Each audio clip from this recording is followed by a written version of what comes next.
invités avec nous chaque soir pour décrypter les mouvements de la planète marché. Léa Dauphas est avec nous, chef économiste de TAC Economics. Bonsoir Léa. Bonsoir Grégoire. Merci d'être là. Merci à Thomas Friedberger de nous accompagner également. Bonsoir Thomas. Bonsoir Grégoire. Directeur général adjoint de Tikeo Capital. Et Florian Yelpo est avec nous également en plateau. Bonsoir Florian.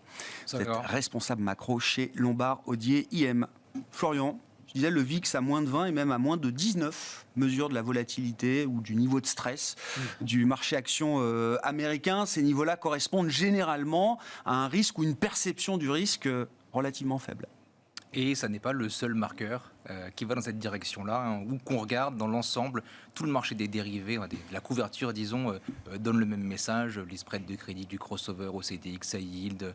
On peut regarder également les spreads interbancaires aussi qui ont considérablement reculé. Ils ont atteint 80 points de base, qui était un petit peu le marqueur de 2020. C'était un petit peu le moment où on pouvait se dire il y a de la tension sur le marché de la liquidité. Il est retombé aujourd'hui à peu près 40 points de base, donc divisé par 2. Si on voulait des signes que nos banques centrales sont crédibles pour gérer le risque systémique qu'elles sécrètent elles-mêmes, la réponse est là, sous nos yeux.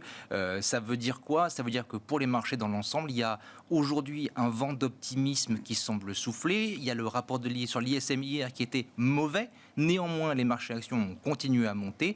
Le sentiment, pour nous, aujourd'hui, c'est le facteur numéro 1 qui peut supporter les marchés au deuxième trimestre. Il a très bien fonctionné en janvier dernier. Il a amené les marchés à monter de 5% globalement, 7% en Europe, on s'en souvient tous, je pense.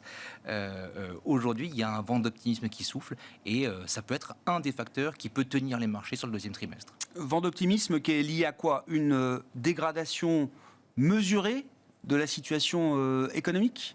L'idée, c'est on veut des marqueurs de la réalisation du soft landing. Donc une récession technique, un recul de l'inflation, c'est ce qu'on commence à voir apparaître sous nos yeux.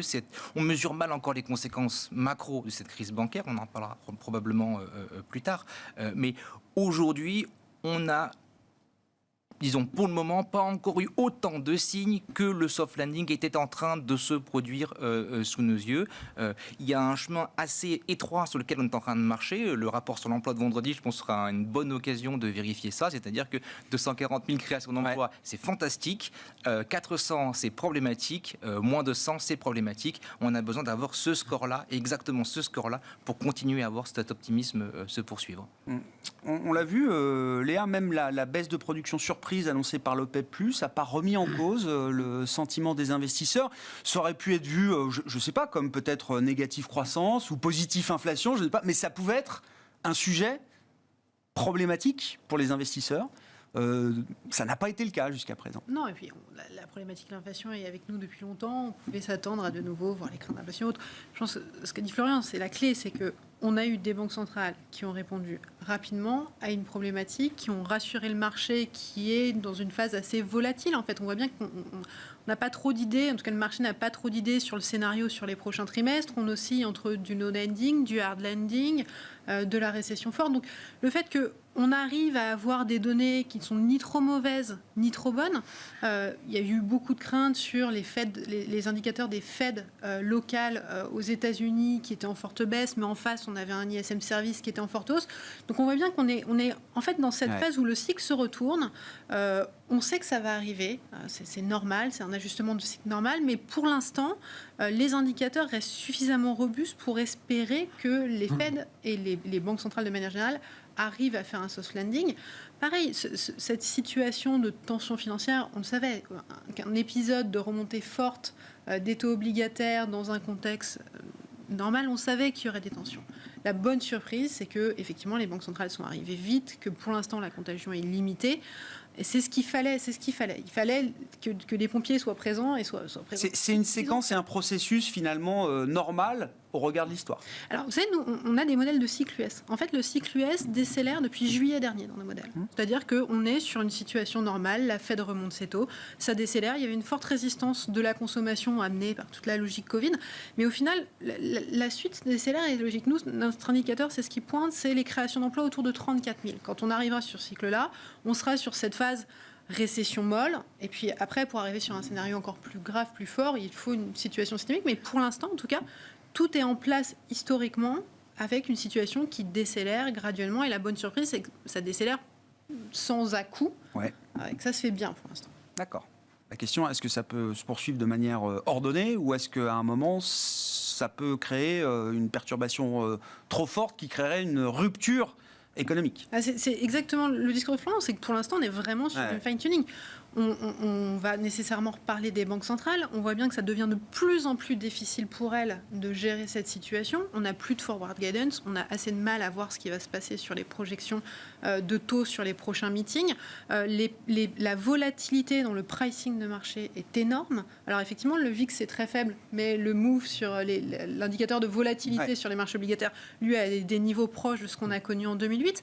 Donc on voit bien qu'en fait, on a une problématique forte. Le travail des banques centrales, la gestion va être de plus en plus compliquée face à une inflation qui certes décélère mais est de persistance, une instabilité financière qui n'est pas forcément forte mais des tensions financières qui vont rester présentes sur l'ensemble de l'année, fait qu'on est sur une ligne de crête. Pour l'instant, la macro tient parce qu'on a tout le surplus Covid, mais ça va être une année qui va être compliquée et je pense une année très volatile, qui restera volatile même si la question de la stabilité financière est mise de côté actuellement. Alors c'est une question, Thomas Friedberger, je me tourne à nouveau vers vous. Ça va bientôt faire un mois que le choc SVB est apparu dans les cartes du marché des investisseurs.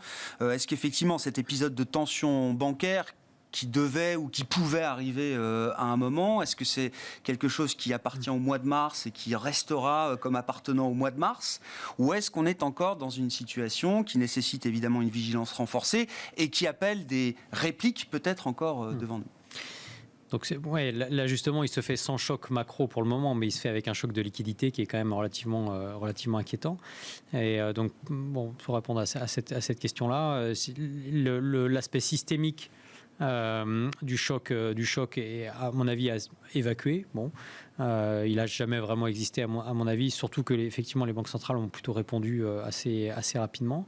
Mais comme d'habitude, c'est plutôt les acteurs les plus faibles qui en pâtissent.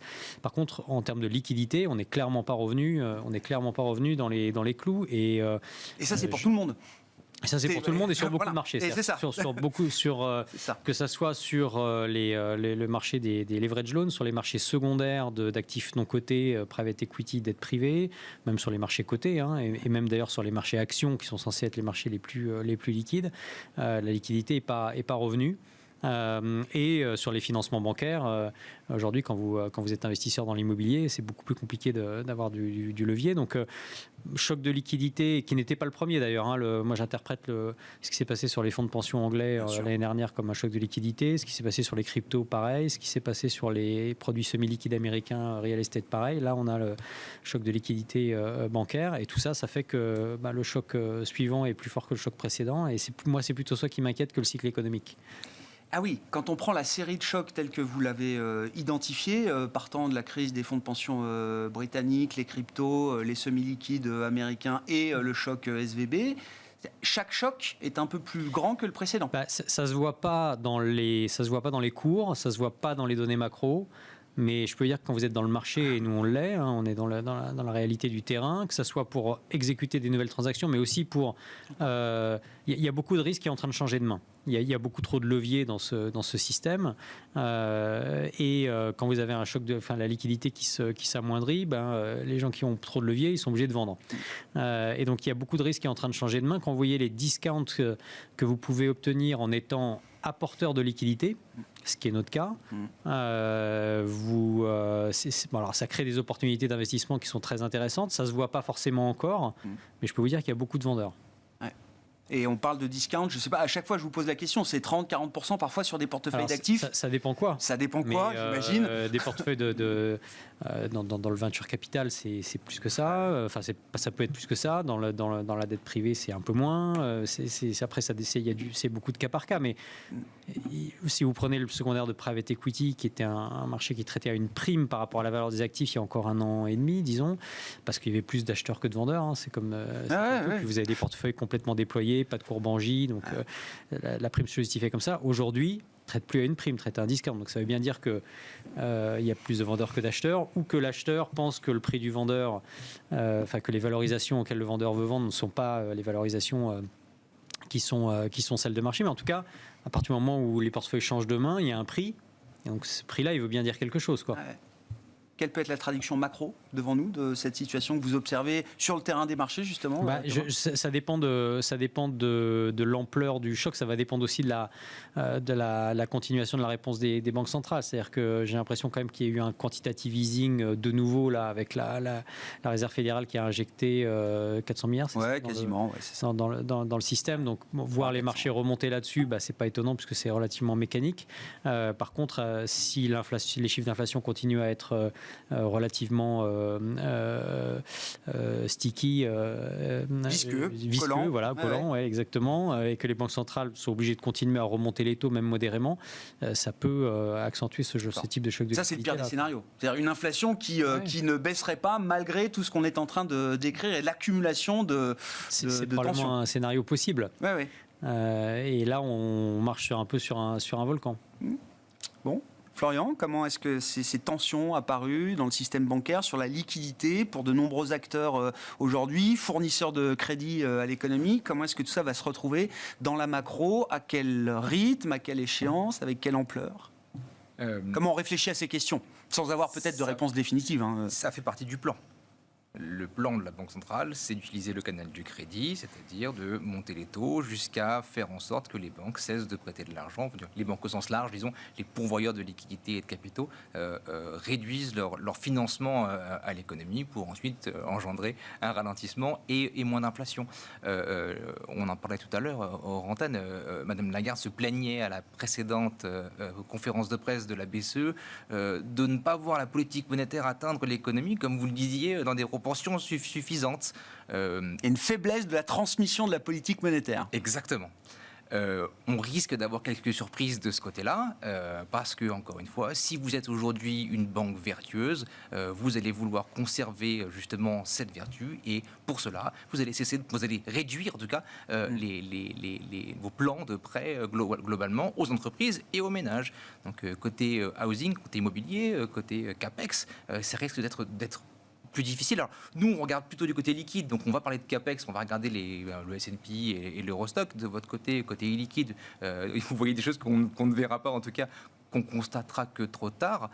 Mais lorsque ce plan se met en route, il va être difficile de l'arrêter. C'est ça le risque. J'entends. On parlait d'un chemin de crête, j'adore cette expression-là, c'est la bonne expression. C'est une route extrêmement difficile à Mais ça veut dire que ça sort un peu du contrôle des banques centrales. C'est plus juste une question de politique de taux, désormais, c'est aussi le crédit bancaire qui est en jeu, et là, la situation est moins bien contrôlée, peut-être, de ce point de vue-là. La théorie, c'est vous avez deux outils, un outil qui contrôle la liquidité, un outil qui contrôle la lutte contre l'inflation, et on a déployé deux outils en même temps. C'est pas vraiment un quantitative easing, parce que oui, c'est vrai, on a augmenté la taille de notre bilan, banque centrale, mais néanmoins, on continue à mener la lutte contre l'inflation en maintenant des taux élevés.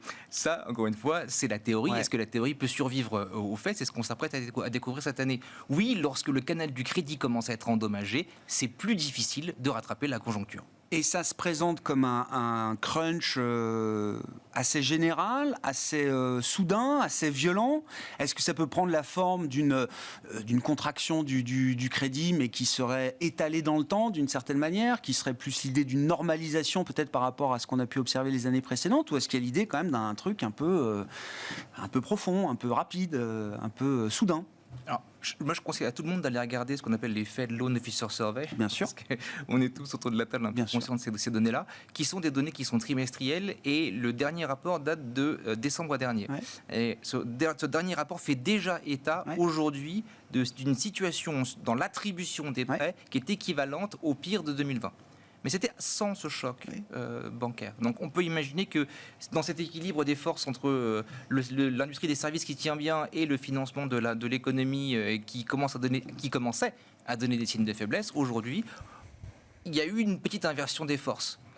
Et pas du bon côté, plutôt du côté qui va peser sur la construction des earnings, la construction des résultats des entreprises dans les grands indices listés, qui aujourd'hui se portent particulièrement bien.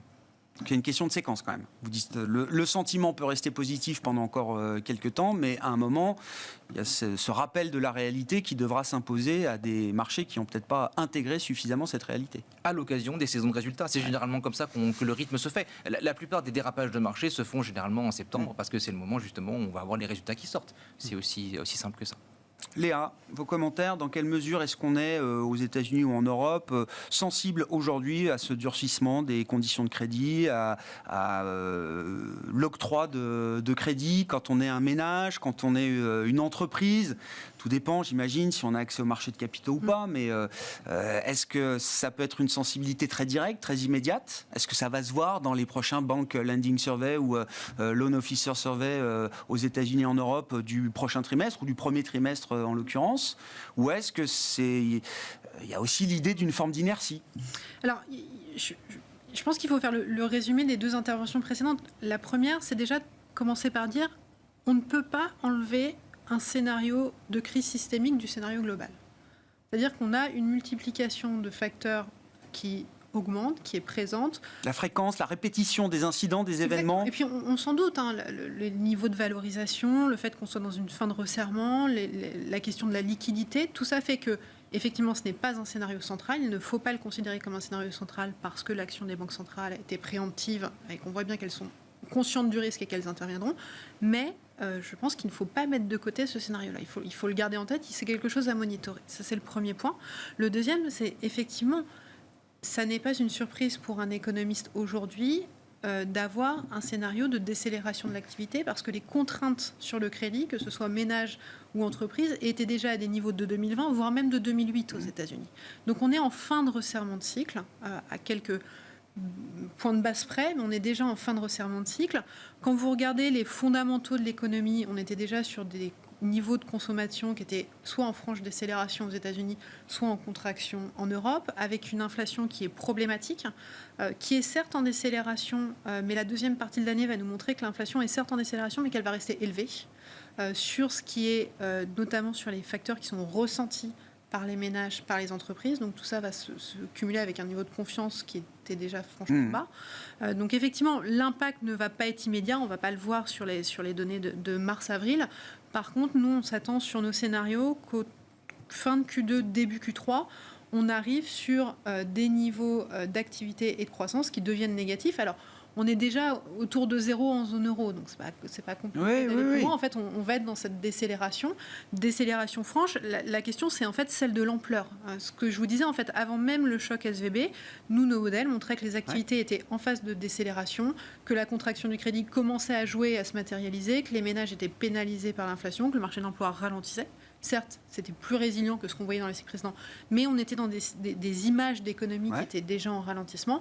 Là, la question, c'est est-ce qu'on est sur des seuils où on va flirter avec le 0 et entre moins 0,5 et 0, le mild recession, le scénario que tout le monde a un peu en tête, ou est-ce qu'on va aller chercher des chocs plus profonds? Là, pour moi, il y a deux réponses. La première, c'est les réactions des banques centrales. Qu'est-ce qui va se passer? Comment elles vont faire? Il y a effectivement ces deux outils. Et là, la question, c'est qu'est-ce qu'on fait entre une question de stabilité financière qui est certes résolue, mais qui va rester un problème majeur, et une inflation qui ne reviendra jamais à 2%. Donc, on a une ligne de crête, encore une fois, pour l'économie, pour les banques centrales à gérer. Et donc, nous, on a effectivement ce scénario de décélération de l'activité qui va se mettre en place sur le Q2, qui va être vraiment visible fin de Q2, début Q3, assez fort. Plutôt sur des scénarios qui seront sous les zéros, en contraction. Et puis après, il y a vraiment l'incertitude sur la seconde partie d'année. Qu'est-ce que font les banques centrales? Qu'est-ce qu'elles font avec une inflation qui va rester autour de 4 ? Et dans ce contexte-là, comme on fait sur un canal du crédit qui est déjà contraint, et une question de crédibilité de banque centrale qui va se poser. C'est-à-dire que, in fine, à un moment ou à un autre, elles vont devoir abandonner leur objectif d'inflation. À un moment, il va y avoir un problème. Quand on a... Les investisseurs sont déjà convaincus. Je disais dans le Fund Manager Survey de BofA, je crois, début mars, 2/3 des investisseurs pensent que les banques centrales ne ramèneront pas l'inflation à 2%. Si ça implique une crise économique majeure ou une récession dure, ou une crise financière. Je le rajoute parce que je crois que l'enquête était faite avant les événements SVB et autres. Mais jusqu'à une limite de 4%. Oui. Mais il y a vraiment cette question. Limite, on arriverait à une inflation autour de 3. On pourrait dire qu'on est dans le cycle et que autour de 2, dans une histoire de cycle de moyenne, c'est pas. Si on arrive avec des inflations à 4, qu'est-ce que font les banques centrales? Je pense qu'à un moment ou à un autre, au cours de cette année, la question de crédibilité va se poser et ça va être un problème à un moment où la stabilité financière doit aussi être tenue par les banques centrales. C'est un vrai sujet. Thomas, vos commentaires, bien sûr. Et puis, Un mot peut-être de l'intensité de la reprise chinoise et asiatique dans son ensemble. Alors, je fais le lien d'ailleurs avec la baisse de production annoncée par l'OPEP+. On peut disserter de la dimension politique ou géopolitique. La question, c'est est-ce qu'il y a un rationnel macro derrière cette baisse de production ? Est-ce que cette baisse de production est aussi le constat que l'intensité énergétique ou pétrolière de la reprise en Chine est peut-être moins forte que ce qu'on pouvait imaginer ? Pour le moment, ça a l'air d'être le cas. Ouais. Pour le moment, ça a l'air d'être le cas. Après, la Chine est quand même en train de réouvrir, le business se normalise. Là aussi, la Banque centrale a plutôt une attitude relativement pragmatique, on va dire. Et on voit clairement dans la région le business repartir, pour le coup, de plus belle, quoi. Hong Kong est en train de réouvrir avec une activité qui est redevenue quasiment normale. Et puis, toute la région du sud-est asiatique a une activité extrêmement soutenue, quoi. Ouais. Donc, Et c'est une désynchronisation de ce qu'on vit ou ce qu'on va vivre, nous, en Europe, aux États-Unis. On peut avoir comme ça un monde à différents niveaux, différents régimes de croissance. Oui, ce serait plutôt pas mal. Ouais. Après, voilà, il faut être assez humble sur les prévisions. Parce que sur l'inflation, je rappelle qu'il y a 2 ans, personne ne pensait qu'on irait au-delà des 2% d'objectifs d'inflation. Donc, oui.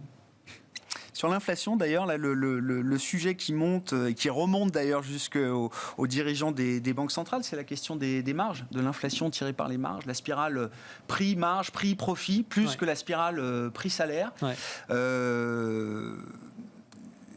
C'est un narratif assez nouveau de la part des banques centrales, même si on peut constater tous le phénomène quand même de manière empirique, parfois depuis plusieurs mois, plusieurs trimestres. Qu'est-ce que ça change ? Est-ce que le risque est moins sur les salaires que sur la volonté des entreprises, dans certains secteurs, certaines industries, de maintenir le plus possible et le plus longtemps possible leurs marges et leur prix de vente ? Oui, c'est une question de timing pour le coup, parce que ça peut pas, on peut pas construire un modèle long terme sur ça. D'accord, c'est pas soutenable. Je pense pas. Je suis pas économiste, donc non, mais je laisse. Non, mais vous connaissez les entreprises, c'est-à-dire que là, ça mêle un peu le micro. Micro-analyse et la partie macro. C'est probablement pas très soutenable. Voilà, donc les marges des entreprises vont se contracter, sont déjà probablement en train de se contracter un peu. Alors après, il y a quelques artifices qui permettent de gagner du temps, et puis ça prend du temps de toute façon à s'ajuster. Et ça, couplé avec des taux d'intérêt structurellement plus hauts, donc des multiples de valorisation structurellement plus bas, ça doit aboutir normalement à une correction saine sur les valorisations, quoi. Et ça, dans tous les, que ça soit du listé, du privé, du crédit, des actions. Et on le voit, le marché commence malgré tout à intégrer cette idée-là. Au-delà des indices qui sont au plus haut, est-ce qu'on a quand même, derrière le niveau des indices, déjà une anticipation que certains secteurs vont voir leurs marges baisser ? Moi, je trouve qu'il y a une certaine complaisance là-dessus. Voilà. Mais c'est dû aussi au fait que ça fait 40 ans qu'on n'a pas connu ça et qu'on a perdu les réflexes. On a perdu les réflexes. Mais d'ailleurs, c'est un autre sujet. Mais quand vous voyez ce qui s'est passé chez Silicon Valley Bank, on voit bien que nos cerveaux, tous de manière collective, sont quand même biaisés par 40 ans de désinflation sur les problématiques du risque de duration et des corrélations entre les actifs risqués et les actifs non risqués. Et donc, mais ceci dit, je pense qu'il y a, et le fait que dans les marchés non cotés, les valorisations commencent à s'ajuster, c'est aussi un signe relativement sain. Avancé. Avancé. Ouais, j'entends. Florian et Léa aussi, cette question de l'inflation par les marges, soutenable ou pas, je lisais ce que nous disait Fabio Panetta, membre du directoire de la BCE, dans un article interview au New York Times ce week-end. Alors, il constate l'inflation par les marges, dans la dynamique qu'on peut observer sur les derniers mois et les derniers trimestres. Il en fait un facteur de risque de persistance de l'inflation à un niveau élevé. Je comprends qu'il n'exclut pas totalement l'idée que ça joue aussi dans la persistance de l'inflation. Non, mais Florian et puis Léa. Alors, toutes les entreprises n'ont pas le même pricing power. Déjà, on regarde évidemment beaucoup les grandes qui, elles, sont capables d'aller pousser justement ces hausses, de maintenir leurs marges. Leurs marges sont en plus haut, effectivement. C'est un fait. Mais si on regarde rien que la performance action des indices équipondérés, vous savez, qui a souvent un point de comparaison intéressant, on est loin d'avoir la performance qu'on observe sur les large caps, sur les grandes entreprises. Donc, c'est déjà une partie seulement de l'économie où on observe ce phénomène-là. Et ensuite, le deuxième élément, c'est, à mon sens en tout cas, quand une entreprise voit le prix de ses intrants commencer à baisser, c'est généralement pas bon signe vis-à-vis de l'avenir. C'est-à-dire quand le prix de vos matières premières commence à reculer, le prix des salaires, enfin le prix du travail, le salaire, lui, légalement, généralement, il ne recule pas. Par contre, le prix des matières premières, lorsqu'on commence à les voir reculer, c'est plutôt un signe d'affaissement de la demande qui va ensuite, par effet boule de neige, va finir par vous impacter. Mais les prix de vente, pour l'instant, ils continuent de progresser encore un peu. Hein. Oui, bien sûr, mais les résultats, c'est la quantité fois marge. Donc le moment où on voit généralement la baisse du prix des intrants, un peu plus tard, la partie quantité, enfin je serais ravi d'en débattre sur le plateau, mais la partie quantité commence à être touchée, et ça s'appelle une récession. Donc il y a un moment où ça pourrait dégénérer en landing normal, en atterrissage tout court, comme on a pu le voir dans pas mal de cycles précédents. Et vous n'avez pas de doute que la fonction de réaction des entreprises amènera à un moment ou une modération des hausses de prix, ou une baisse peut-être même des prix finaux de vente? J'ai la faiblesse de penser que la demande, au final, fera sa loi au sein de ces marchés-là. Mais pour l'instant, tous ces stimulus Covid dont on a pu bénéficier ont créé un choc de demande qui s'est mélangé avec un choc d'offres qui ont l'air inarrêtables. Maintenant, le crédit à la consommation recule, l'épargne des ménages a été considérablement endommagée aujourd'hui. Combien de temps ça peut durer? Comme disait Léa, c'est difficile d'arriver à avoir un timing précis de la séquence des événements, hein. Mais on commence à voir pas mal d'éléments ici ou là, qu'on regarde micro ou macro, qui commencent à nous dire attention, prudence. Oui, le sentiment est positif, mais peut-être que la partie fondamentale est moins positive que ce qu'on y pense. Léa, on va revenir à une économie de la demande plus qu'une économie de l'offre. Ça peut prendre combien de temps? Je cite toujours l'exemple, alors le pauvre, parce que c'est à chaque fois lui le patron de Lufthansa, début mars, devant les analystes financiers. Vous allez pouvoir remonter vos capacités. La demande est plus que normalisée. Vous faites face à une explosion de la demande pour vos vols chez Lufthansa. Vous pouvez remonter vos capacités, vous allez le faire. Ah non. Non, et peut-être pas pendant des années. Parce que, avec le yield management que je peux mener aujourd'hui, chaque vol est beaucoup plus rentable que ce que je n'ai jamais pu imaginer, même dans ma carrière. Je caricature, hein, mais c'était quand même l'idée devant les analystes financiers. Les hausses de prix, c'est too much fun. Voilà ce qu'il déclarait, pour le coup, entre guillemets, le patron de Lufthansa, qui, au passage, a reçu 10 milliards d'aides publiques pour pas sombrer en 2020.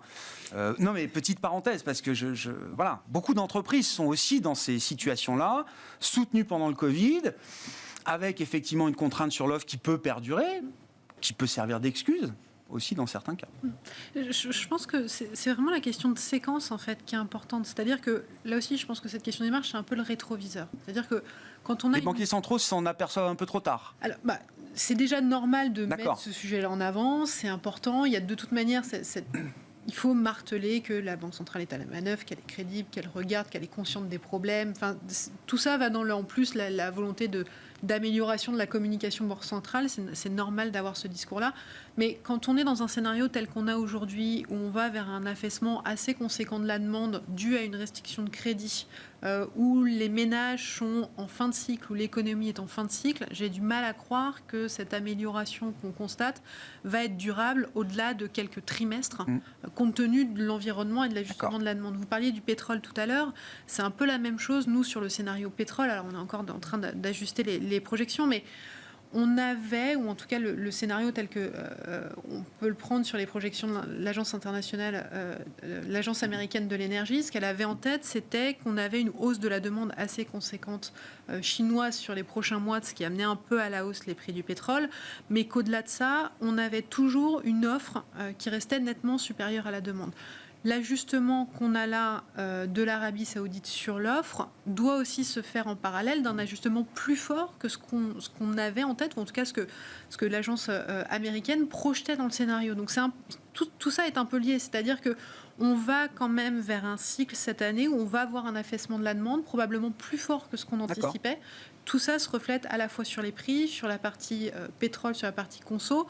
Et donc, c'est normal d'avoir ce discours-là. Et puis, en plus, ça répond aux craintes de la population, aux craintes actuelles.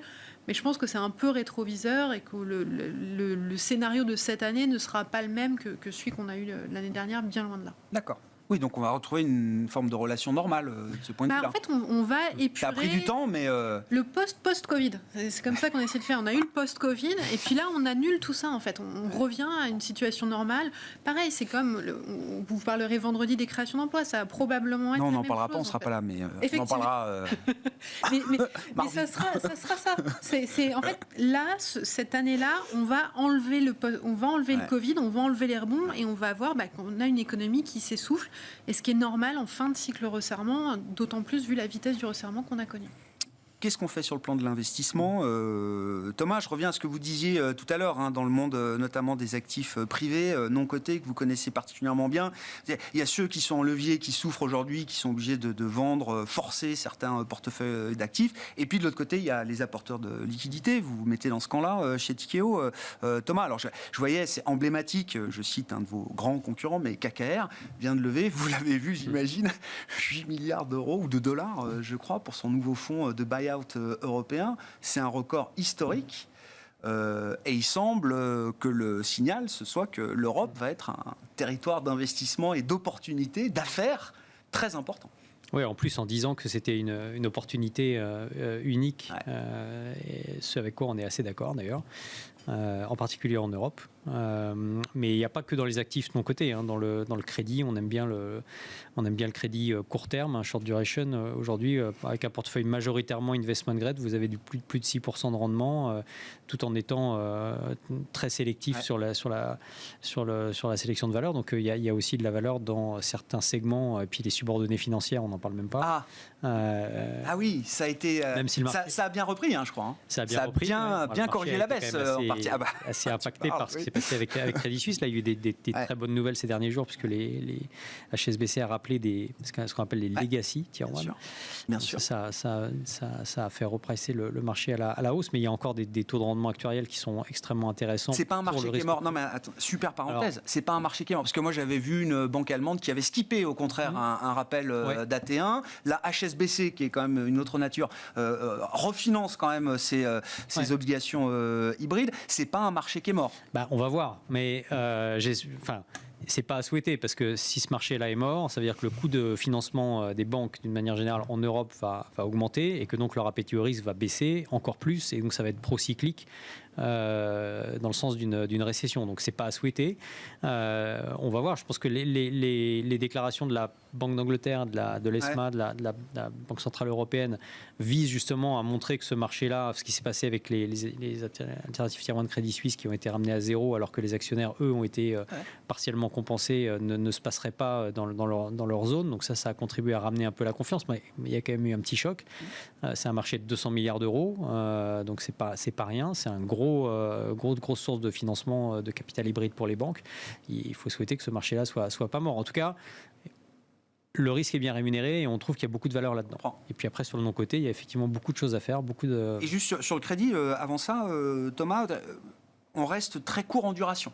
Il n'y a pas encore l'idée de se dire tiens, ça peut être intéressant d'aller chercher un peu plus de duration. De manière sélective, on peut aller un peu plus loin. Donc typiquement les subordonnées financières, il y a quand même de la duration là-dedans. Donc quand le risque est bien rémunéré, ça vaut le coup de le prendre.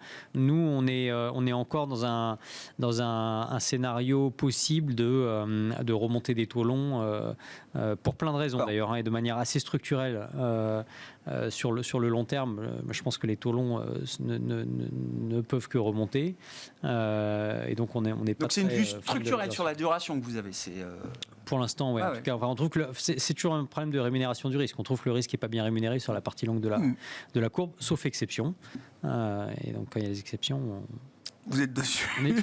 Et sur la partie privée, c'est déjà le moment des opportunités. KKR, ils disent sur le fonds européen, il y a 6 mois un peu compliqués et après on déploie. Ouais, c'est probablement dans les prochaines années, mais sur les actifs non cotés, le temps de déploiement du capital est beaucoup plus long. Donc vous avez des périodes d'investissement de 4-5 ans sur un fonds. Donc c'est effectivement dans les 4 ou 5 prochaines années, il va y avoir une opportunité, en particulier en Europe parce qu'il y a moins de leviers. Donc le marché est plus sain.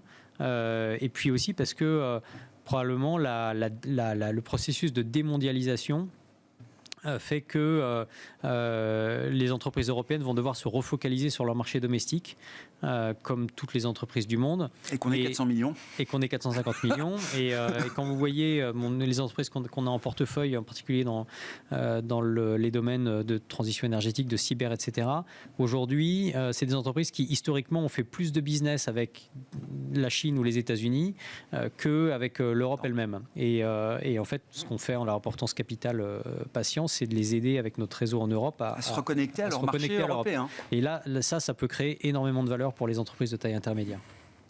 Florian, les considérations d'investissement qui vous animent aujourd'hui dans les portefeuilles que vous supervisez, donc marché liquide essentiellement, où est-ce qu'on en est des équilibres?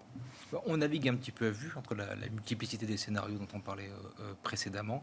Aujourd'hui, ce qu'on dit à nos clients, c'est qu'on a en gros une espèce de 60-40.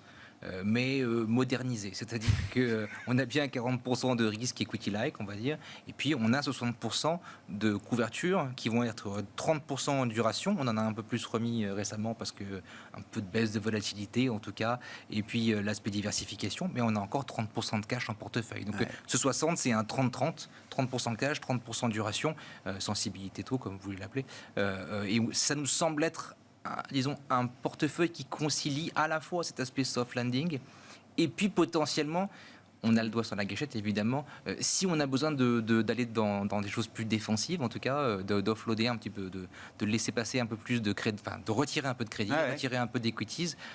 Pour l'instant, on est content avec ce qu'on a, mais on navigue entre ces différents scénarios. C'est la difficulté à laquelle on est confronté.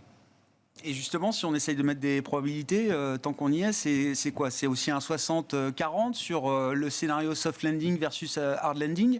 C'est l'idée, c'est la proportion? On a commencé le premier trimestre avec une espèce de 80-20, disons, 80% soft landing, 20% hard landing. Là, les probabilités, elles sont décalées. On est plutôt du 70-30%, je dirais, aujourd'hui. Encore une fois, il faut qu'on découvre, si on voit du côté macro, ce que vous voyez déjà du côté micro. C'est ça la difficulté. Sur les considérations d'investissement, qu'est-ce qui vous intéresse, Léa, en tant qu'économiste là aujourd'hui? Alors, nous, on a fait attention à l'impact émergent. Récemment, compte tenu de l'environnement plus risqué, plus global, est-ce qu'on voyait une logique émergente qui se dessinait ou pas? Plutôt rassuré en tout cas sur la situation actuelle. La contagion est plutôt limitée. On a essayé de cerner quels sont les pays qui seraient à risque soit de tarissement du financement extérieur avec de faibles liquidités. Globalement, très peu de pays, avec un pays quand même à mettre en avant qui est un peu toujours le même, qui est la Turquie. D'autant plus que les élections arrivent début mai, donc à surveiller, à mettre en avant. Et après, dans l'ensemble, on est plutôt dans une situation favorable sur les émergents. Ils sont en amont du cycle. La situation de l'inflation, hormis quelques pays, s'ajuste. La situation monétaire est plutôt en adéquation avec la macro. Donc une période plutôt favorable aujourd'hui, avec toujours les poches et les pays sur lesquels faire attention. Mais voilà. Mais c'est une crise à laquelle ils peuvent résister. Ils ont des problèmes. Enfin, ils ont... des situations qui sont parfois pas enviables d'ailleurs, mais c'est une crise de la liquidité en dollars à laquelle ils peuvent résister. Alors, encore une fois, si la crise telle qu'on la connaît aujourd'hui ne dégénère pas, si elle était amenée à dégénérer, c'est ce qu'on a regardé, quels sont les émergents qui ont à la fois un levier domestique, une problématique de crédit élevée, donc c'est traditionnellement les pays asiatiques, et avec une faiblesse en termes de soutien public budgétaire, et là c'est le Brésil qui ressortirait. Donc il y a des pays qui sont à risque en cas de propagation. Pour l'instant, ce n'est pas le scénario, mais si ça venait à être le cas, Turquie, Brésil et un certain nombre de pays asiatiques. Merci à vous trois. Merci d'avoir été les invités de Planète Marché ce soir. Léa Dauphas, chef économiste de TAC Economics, Florian Hielpo, responsable macro chez Lombard Odier et Thomas Friedberger, directeur général adjoint de Tikeo Capital.